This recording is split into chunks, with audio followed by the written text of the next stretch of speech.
मैं समझता हूँ कि मेरी माँ का बचपन बहुत ही सुहावना था। वह सदा अपनी दादी और दादा की आंखों के सामने रहती थी और वे उनसे बहुत प्यार भी करते थे। जब वह अपने बचपन की याद करती हैं तो कहती है, मेरा बचपन क्या था, प्यार ही प्यार था, मगर बेजा लाड़ प्यार नहीं। बड़े जो कुछ कहते थे मैं मान लेती थी। मेरे नाना नानी अक्सर किसी काम से बाहर चले जाते थे और वह अपने दादा दादी के पास ही रह जाती थी। जब उन्हें नींद आती तो वह अपने दादा के पास जाकर कहती, बाबा तकिया बहुत भारी हो गया है। दादा उठकर तकिए को पालने में जमाते और उनको लिटाकर झोंका देने लगते। उनका जो विश्वास था वही उनका जीवन था। माँ ने मुझे बताया, दादा अमेरिकन गृह युद्ध के पुराने सेनानियों में से थे। गुलामी को समाप्त करने के पवित्र संग्राम में भाग लेने के लिए जब वह घर से निकले तो दादी के पास गुजारे के लिए कुछ न था।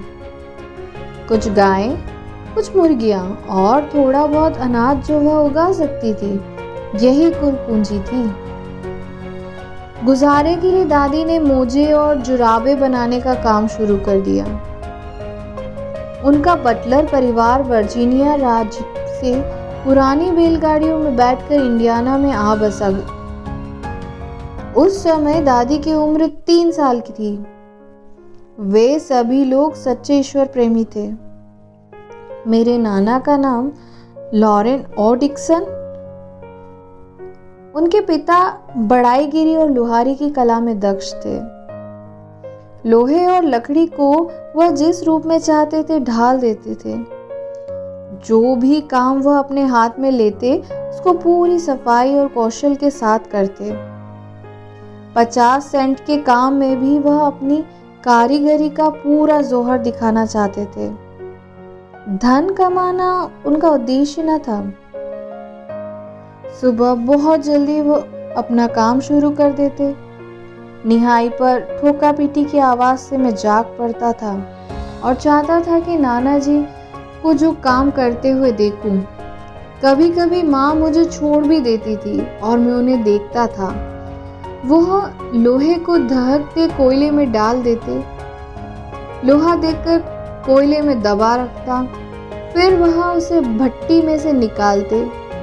लाल लाल दहकते हुए लोहे को निहाई पर रखते और ठोक पीट कर इच्छा अनुसार गोल, चौकोर या जैसी जरूरत होती बना लेते। इस प्रकार से ईश्वर भी अपने स्वरूप के अनुसार हमें अपने सौंदर्य के अनुपम सांचों में ढालना चाहता है, परंतु पहले यह जरूरी है कि हम अपने आप को उस उद्देश्य की आग में डालने को तैयार हो।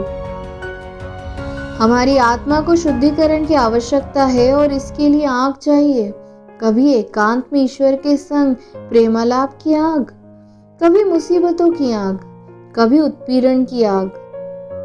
आग में तपना जरूरी है, तभी तो हम कुट पीट कर उसके उद्देश्य के अनुसार ढल सकेंगे।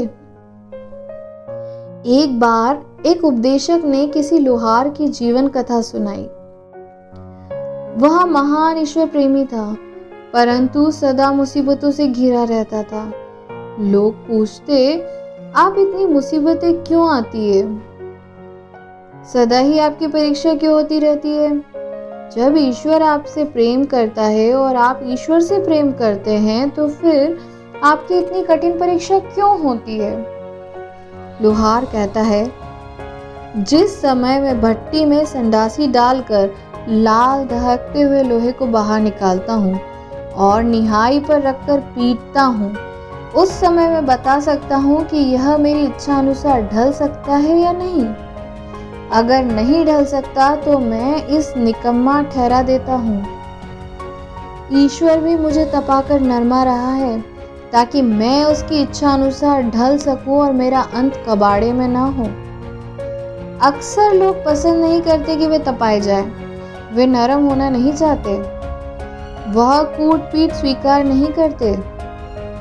आज कोई भी ईश्वर के उद्देश्य के लिए अपना अहम नहीं त्यागना चाहता। कई लोग मन परिवर्तन के समय यीशु के साथ नया जीवन शुरू करते हैं, परंतु कुछ दिनों के बाद वे भी अवज्ञा करने लगते हैं, मनचाही राहों पर चल पड़ते हैं, अपनी योजना और व्यवस्थाओं के वश में होकर ईश्वर के नियंत्रण रेखा को लांघ जाते हैं। अफसोस, इन सदियों में बहुत ही कम लोग ईश्वरीय हाथों की निर्माणकारी शक्ति के रहस्य को जान पाए हैं।